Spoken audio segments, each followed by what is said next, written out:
الإخوان السلام عليكم. جاتنا ثاني واحد الماكينة اللي فيها شوية البوراج من هنا من هنا من اللي ثاني راه شوف دايرة حالتها. وبطبيعة الحال دابا البوراج لما تجي تبدا تقلب في هادو هنا عاد بدا يبان لك البوراج، عاد تدخل هنا تصيب بوراج كثار.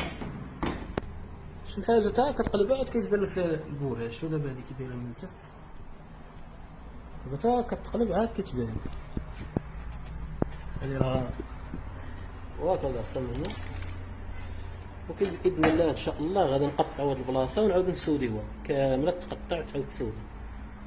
هادي هي الماكينة اللي شتي داك النهار كانت كلها لابيرايت، هي هادي كانت واكلة راسها كثار من هادي.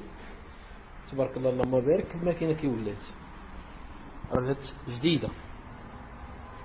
اللي بغى المحل ديالنا راه كاين في تجزئة الصفا الشطرجي الشلالات المحمدية. هادي راه هي غادي نلوح لكم الفيديو ديالها باش تشوفوه.